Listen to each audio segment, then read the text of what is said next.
उफ भाई, सुबह उठना कितना मुश्किल होता है। आज हम बरसा के डे ट्रिप पर जा रहे हैं जो इस्तांबुल से 150 किलोमीटर दूर है। खदीजा बाजी हस्बे मामूल विंडो सीट पर।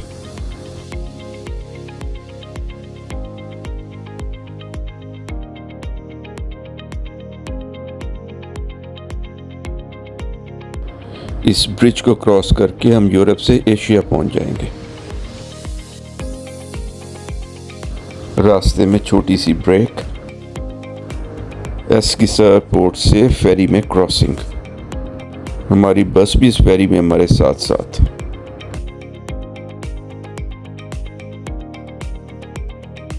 और ये है हमारा इस्तांबुल से बरसा और फेरी क्रॉसिंग का रूट। मौसम नहायत ही उम्दा, इसलिए सब अपर डेक के ऊपर मौसम और क्रॉसिंग का मज़ा ले रहे हैं।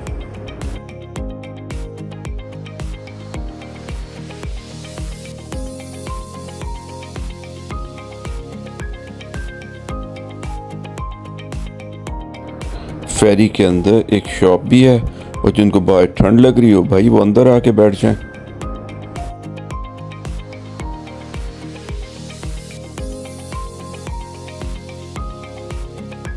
फेरी से बाकी शिप्स की क्रॉसिंग भी नज़र आ रही है।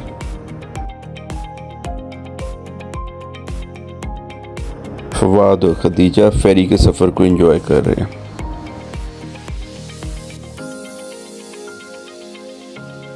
बरसा के रास्ते में टर्किश डिलाइट की एक शॉप की विज़िट, जहाँ सब ने खूब मुख्तलिफ़ किस्म की डिलाइट्स टेस्ट की, और एक खूबसूरत मिडवे जंगल रिजॉर्ट।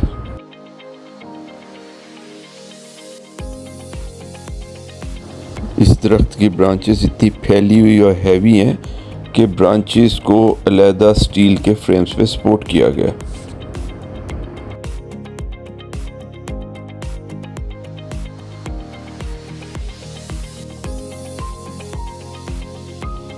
और ये है पिकल मार्मलेड और हनी शॉप, खूब मज़ेदार सबके सब। दोपहर को दरख्तों में घिरे एक रेस्टोरेंट में लंच।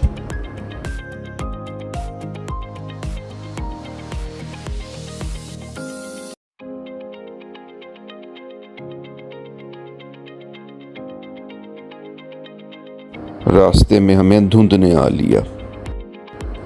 बरसा से पहले उलूडक की पहाड़ी पर एक खूबसूरत स्की रिजॉर्ट में थोड़ा सा स्टे। कुछ लोगों ने चेयर लिफ्ट की सैर भी की।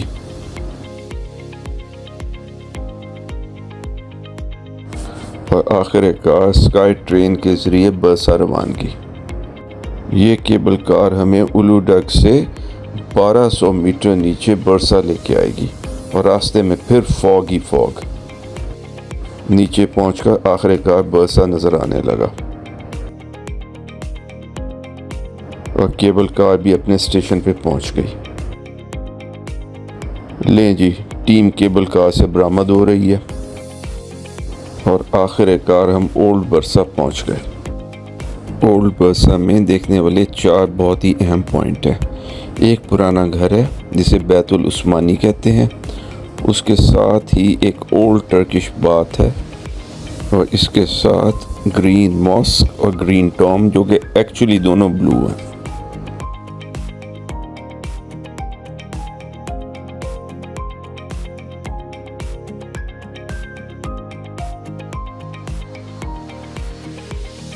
ओल्ड बरसा का पुराना घर यानी बैतुल उस्मानी ग्रीन कलर का है, जबकि इसके बिल्कुल साथ पीले रंग में एक पुराना टर्किश बाथ है।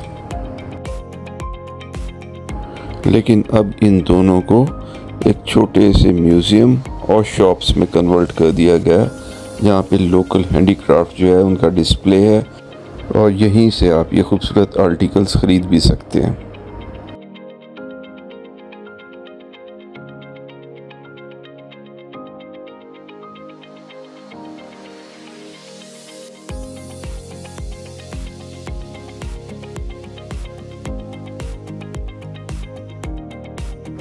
बरसा की ग्रीन मॉस्क का असल नाम जामे मस्जिद यासिल है, लेकिन ये ग्रीन हरगिज़ नहीं है, ये बाहर से सफ़ेद और अंदर से ब्लू है।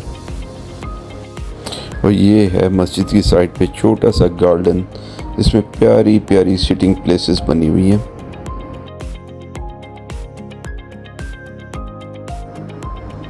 और ये मस्जिद का मेन फ्रंट है। मस्जिद के बिल्कुल सामने ये वज़ू की जगह है।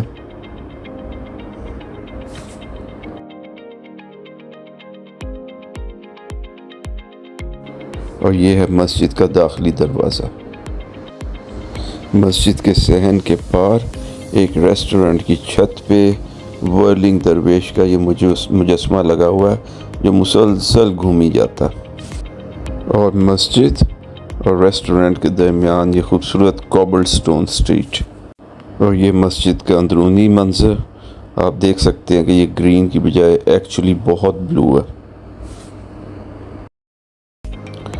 एक मरतबा फिर मस्जिद का मेन फसाड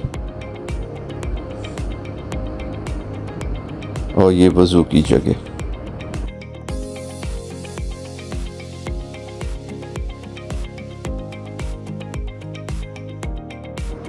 मस्जिद के सहन में बिल्लियों के लिए मोटर कार के टायर से बना हुआ घर।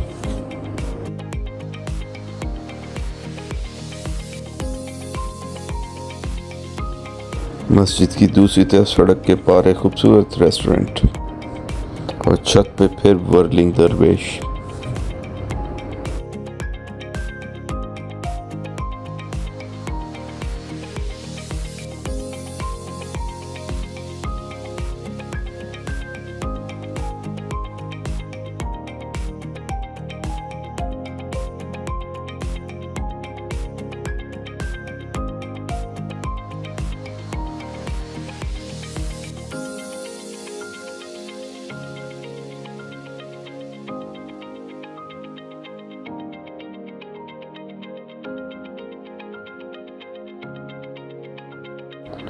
मस्जिद के बिल्कुल साथ सुल्तान महमूद वन का मकबरा, जिसे ग्रीन टॉम कहा जाता है, लेकिन जैसे आप देख रहे हैं ये भी ग्रीन नहीं बल्कि ये भी बहुत ब्लू है।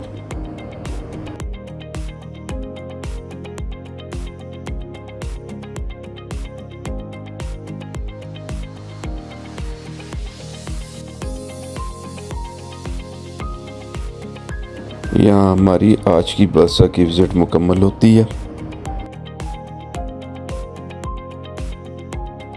इस तवील ट्रिप के अख्ताम पर आधी टीम तो बस में ही सो जाती है।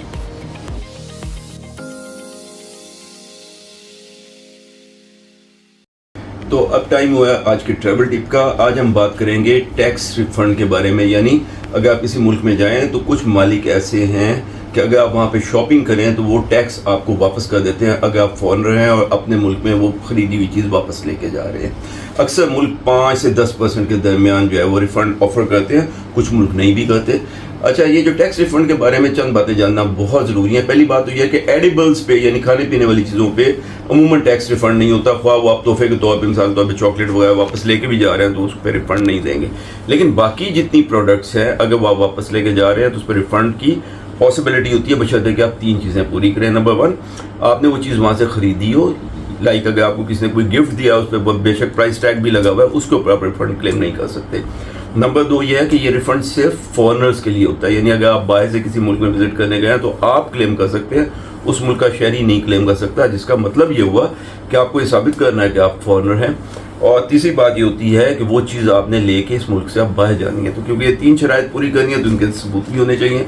तो इस बात का सबूत कि ये चीज़ आपने ख़रीदी है वो ये होगा कि आपके पास उसकी रसीद होनी चाहिए, और दूसरा ये कि अगर आप फॉरेनर हैं तो उसका सबूत ये है कि वो रसीद आपके पासपोर्ट के साथ लिंक होनी चाहिए। इसका मतलब यह है कि जब आप ख़रीदारी करेंगे तो आपको शॉपकीपर को उस टाइम पे बताना है कि आपको टैक्स रिफंड चाहिए, आप बाहर से आए हैं, तो वो आपसे आपका पासपोर्ट मांगेगा और आपकी रसीद को आपके पासपोर्ट नंबर के साथ लिंक कर देगा। अक्सर मालिक में इस चीज़ का एक इलेक्ट्रॉनिक सिस्टम होता है, वो सिस्टम में लिंक करेगा, जिसका मतलब ये है कि आपके पास पासपोर्ट या पासपोर्ट कार्ड होना चाहिए। जैसे कि हमने आपको पिछले ट्रैवल टिप में बताया था, ये बहुत यूज़फुल है कि कीमती पासपोर्ट उठाने की बजाय, जो कि गुम होने का खतरा होता है, आप इस किस्म का एक कार्ड बनवा लीजिए।